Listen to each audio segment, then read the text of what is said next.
Si aujourd'hui tu es coincé dans une routine qui est un petit peu ennuyeuse, un petit peu comme, désolé de le dire, comme un peu tout le monde, bah, cette vidéo elle est clairement faite pour toi parce qu'aujourd'hui je vais t'expliquer comment passer une journée de dingue, une journée où tu vas te dire le soir: «Bah, putain je suis fier de moi». Donc on va voir ensemble quelques clés. Déjà la première clé clairement, c'est d'organiser sa journée la veille, le soir c'est-à-dire.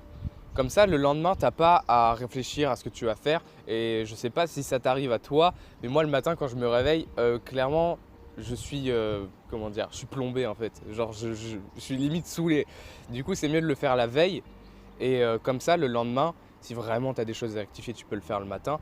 Mais au moins comme ça, tu as tes tâches qui sont déjà préparées et tu pas une sorte de flemme dès le réveil.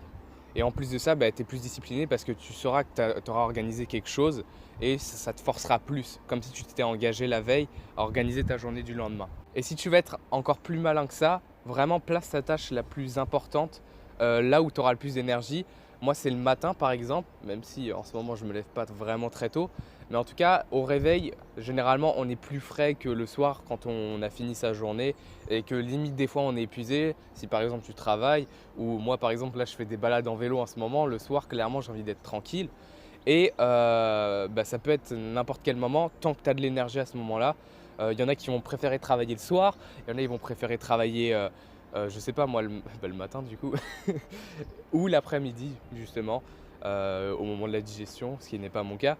Mais en tout cas, vraiment, mets-le vraiment au moment où tu as le plus d'énergie.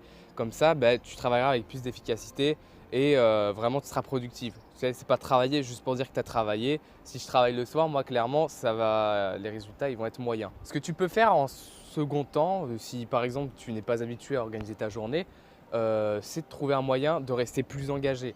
C'est-à-dire que tu peux aller par exemple dire à… Bah là par exemple j'ai dit aujourd'hui je faisais une vidéo, hier j'en ai pas fait et du coup bah, ça a un petit peu déçu ma copine qui est derrière la caméra. Mais comme ça m'a fait culpabiliser et aujourd'hui bah, je me suis dit vraiment il faut que je fasse une vidéo. Comme ça on reste engagé et ça marche vraiment auprès des personnes. Quand tu vas les voir tu leur dis ok bah, demain je vais faire ça et si je le fais pas, bah, bon, si tu as un pote avec qui tu peux faire un défi ça marche aussi. De faire des journées ensemble ou quelque chose en commun, ça peut te permettre de rester engagé. En tout cas, vraiment, trouve quelque chose pour que le lendemain, tu sois sûr que tu sois obligé de faire ça, vraiment, cette tâche qui est importante pour toi. Généralement, quand tu organises ta journée, en plus de ça, eh ben, tu vas faire face à des imprévus.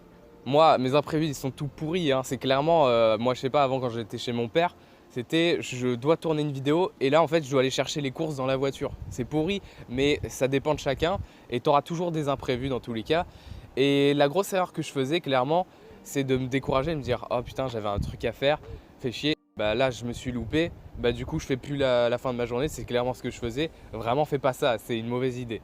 Et enfin, la dernière clé qui peut paraître tellement bête, mais des fois, il y en a qui travaillent énormément et qui passent une journée super productive. Et moi, c'est clairement ce que je faisais, c'est-à-dire que je faisais rien pendant quelques jours. Et d'un coup, bah, je me disais, bon, vas-y, c'est bon, demain, je fais une grosse journée. Le truc, c'est que je profitais pas un petit peu de la vie, quoi, clairement. Et là, par exemple, aujourd'hui, je fais une balade en vélo, je fais une vidéo, mais à côté, je profite. Du coup, il faut trouver un certain équilibre entre pause et travail. Parce que même si on est passionné, enfin moi c'est ce que je pense en tout cas, il y en a qui disent tu peux pas faire de burn-out tant que tu es passionné. J'y crois, mais jusqu'à un certain point quand même, parce que moi c'est pas pour autant que je vais travailler toute la journée et qu'à un moment je vais pas être saoulé parce que mon énergie elle va forcément baisser à force. Et du coup il faut profiter un peu de chaque moment, il faut trouver un équilibre, c'est-à-dire qu'il faut pas non plus trop faire de pause et en même temps il faut pas trop travailler. C'est ce que j'aime beaucoup dire par exemple sur Instagram, que j'ai arrêté d'ailleurs. C'est ce que j'aime dire et bah, du coup il faut profiter des petites choses.